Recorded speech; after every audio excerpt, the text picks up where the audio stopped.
Welcome back to Savvy Sex in 60 Seconds. I'm Dr. Jenny Schuyler, and this episode is brought to you by Adam and Eve. Today I'm going to discuss desire discrepancy. It's the most common issue I see in my office as a sex therapist because it's the most common issue couples in long-term relationships struggle with. Two people inevitably don't have the same level of interest for sex.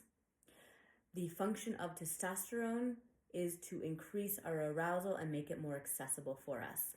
So for the lower desire partner, who usually has less testosterone, they're left feeling like, I could take it or leave it. Hence we have our conflict. So how do we get on the same page to navigate this discrepancy when one person wants more sex than the other? There's 3 different pathways to think about.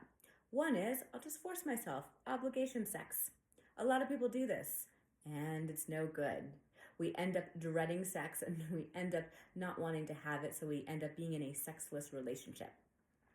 The next is through the portal of eroticism, where we generate a lot of fantasy, where we might use porn or moving erotica, and we really infuse our relationship with eroticism. To do that, you have to be really comfortable with sex and really comfortable with each other, and it's not actually a very common pathway for a lot of couples. So the third one, which is the most common pathway and honestly the most accessible for us as busy couples, is an extension of connection.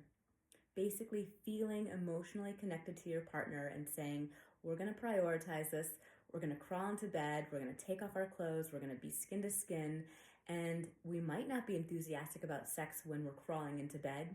But after a while, because we like each other as humans, and because our skin is touching, and because we're smelling each other, and because we're there, guess what wakes up? Our arousal.